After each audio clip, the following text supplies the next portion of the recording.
classical guitars have 3 nylon strings and 3 silk-wound nylon strings, and they have no truss rods in the neck. There's no metal reinforcement. Electric guitars and flat-top acoustics usually have either some sort of metal reinforcement or graphite reinforcement in the neck.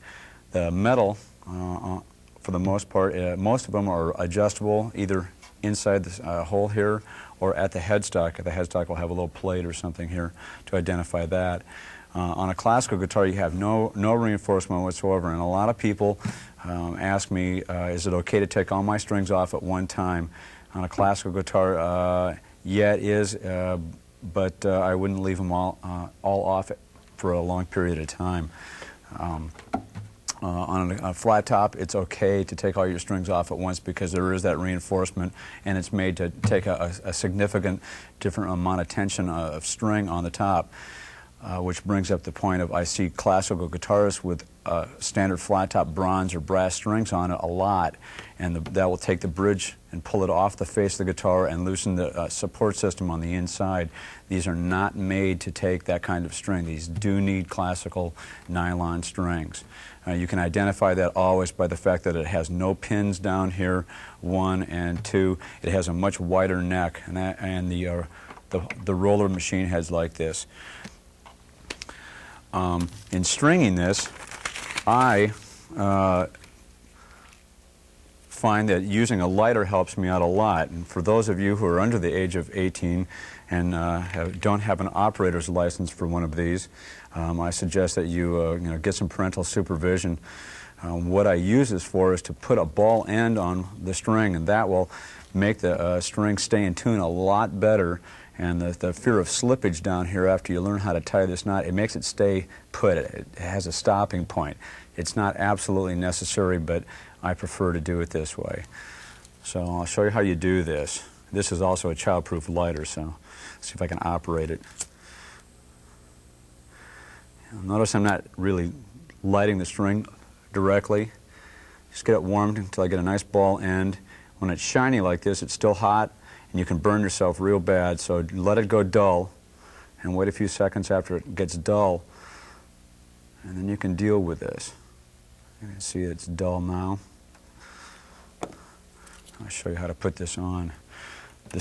The knot tying at this end is very critical.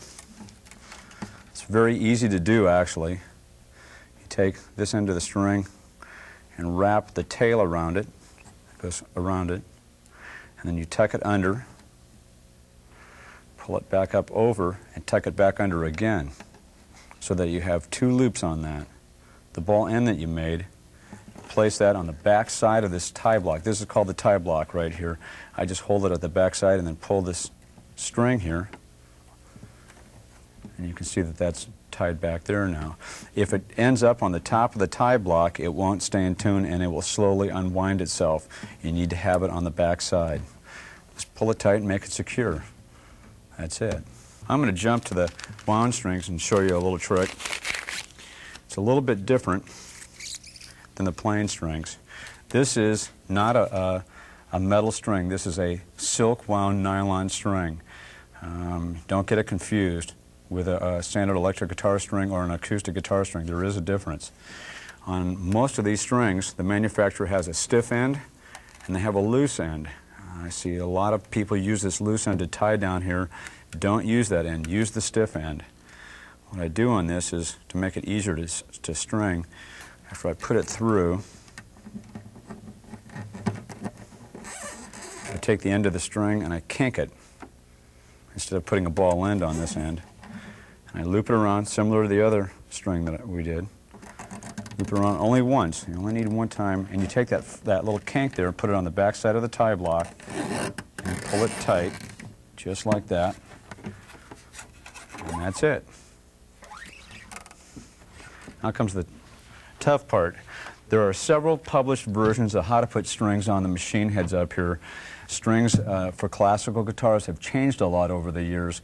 They originally were what they called it gut strings. They were actually made out of sheep intestines, and they did not stay in tune very well. And thanks to Andres Segovia, and they came out with a better string.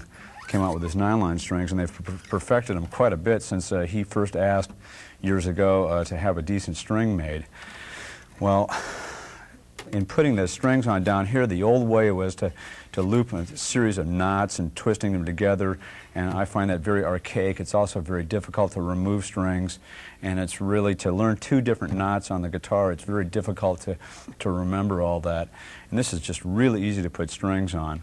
You can use the tension of the string to keep it on here. I'm going to move the guitar around here so that you can get a better shot of this.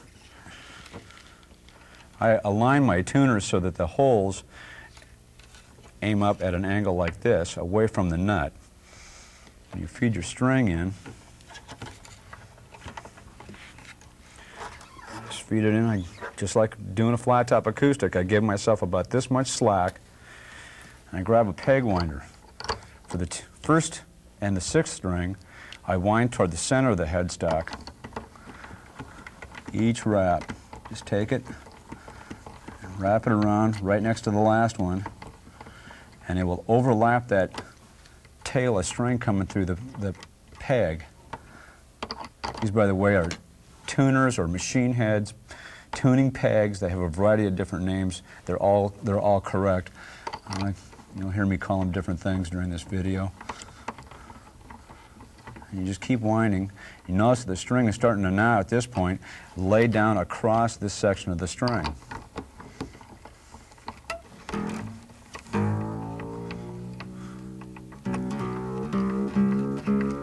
And each wrap is just after the last one.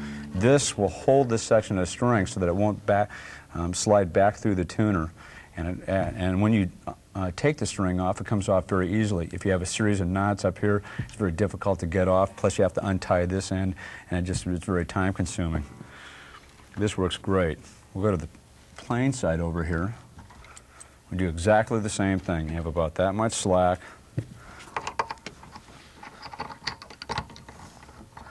And here on the first string, or high E string, you wrap to the center of the headstock again. We jumped ahead here, and I'm just going to put this A string on just for time convenience. And you'll see how I wind this to the outside.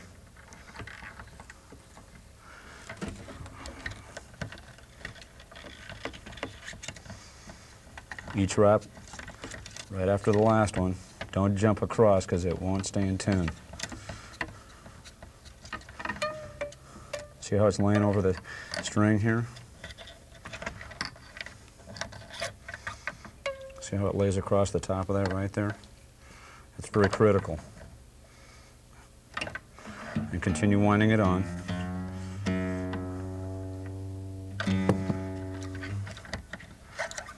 And you go ahead and you do these two machine heads, these two tuners, you wrap them the same way, wrap them to the outside of the headstock. Back here on the last plain one. Once again, it's around the main section of the string, underneath, and then loop it back around again. Keep that end of the string with the ball end on the back side of the tie block down here. Just pull it snug. Let me move this around here so the camera can see how the ends of the strings are on the back of the tie block, on the three plain ones, the three wound ones. It's very important that you do that.